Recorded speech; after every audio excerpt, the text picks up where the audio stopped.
What's going on, my trainer club? Today we're going to check out the best of the best for Zamazenta. Is it going to be worth your time and resources to power up in Pokemon Go? So welcome to the trainer club. Here we go.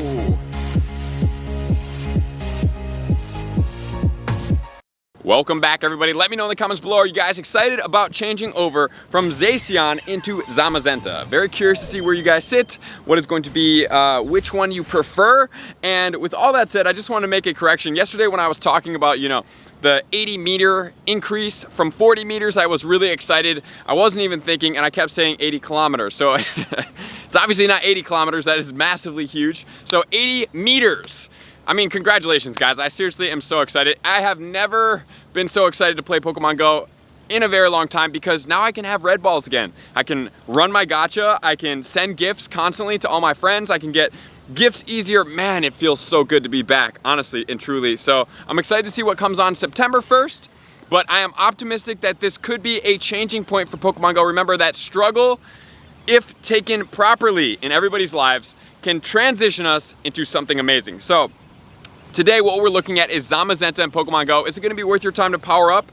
What it's going to be its breakdown, its moveset. Is it going to be good for a meta raid attacker, being that it's an all fighting type Pokemon? Or is it going to be good in PvP, or both? So I want to make sure you guys always conserve your resources and you're using everything to the best of your ability. So with all that said, let's get into Zamazenta and Pokemon Go, which is going to be an all fighting type Pokemon. It is the mirror stats of the Zacian. So Zacian, if you guys do want to check it out up here, was actually a surprisingly good power up.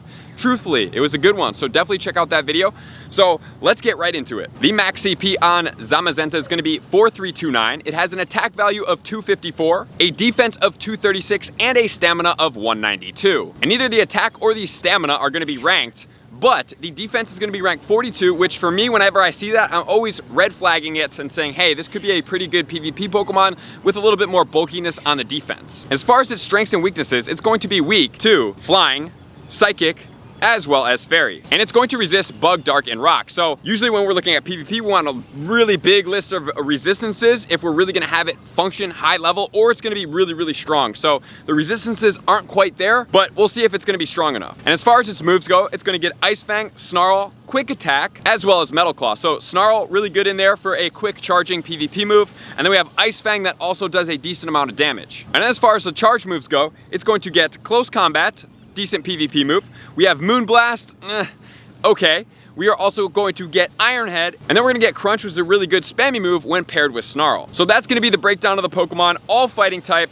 But as we have seen, the crowned versions of these Pokemon seem to be better. So as far as DPS times TDO, where is this Pokemon gonna sit? DPS being damage per second, TDO being total damage output. How is it going to fare in these two categories? Let's check it out of Zamazenta against itself, including the crowned version of this Pokemon. Zamazenta, number 1 in the Crown Shield. Remember, when it goes into Crown Shield, it does pick up a second typing. It's going to be Metal Claw and Iron Head at 1914. So the crown version, which is the better version in here, is going to be at 1914. So for this as a meta raid attacker is already not looking so good. So let's finish this one out. And then as far as the hero of many battles, which we're currently in, Snarl and Close Combat top at 1290. Then we have Quick Attack, Close Combat. All the Close Combats are going to sit in there around that 1100 to 1200 range. Then we have Snarl and Iron Head, so we're really getting down on the list here with the Moonblast, Snarl, and then we have Metal Claw in there, Iron Head and Moonblast around the mid 8s, and then we also have the Quick Attack and Iron Head at 821. So unfortunately speaking, when we did see Zacian, right, it was a much different scenario. It was in the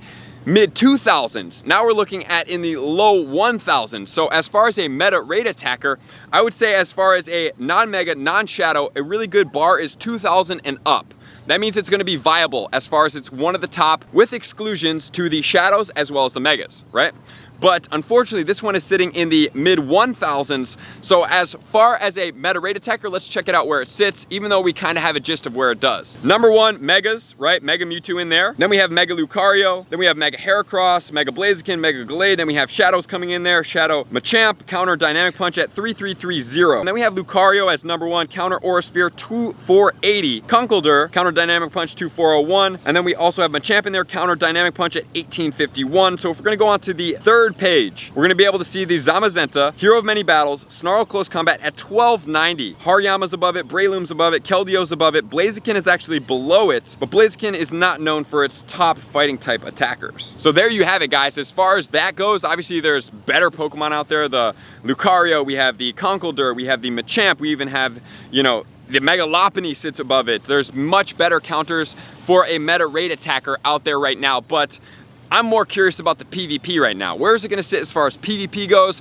How is it gonna match up? I really like some of its movesets and I think it could be really effective, although I would like to see a little bit more resistances in there.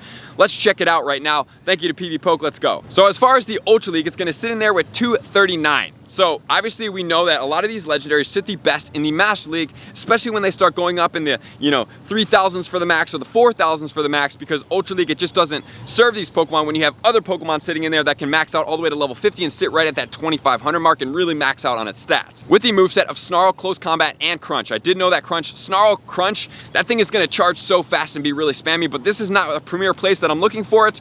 I'm wanting to check out in the Master League. Just want to remind you guys, in the Premier, Ultra, and Master League, Pokemon Go has banned this Pokemon as of right now, including the Zacian as well, so both of them are not available. So let's check in the Uncapped Master League, where does it sit and what's its ranking. It is actually going to be ranked 45 with XL, with Snarl, Close Combat, and Crunch, same exact moveset.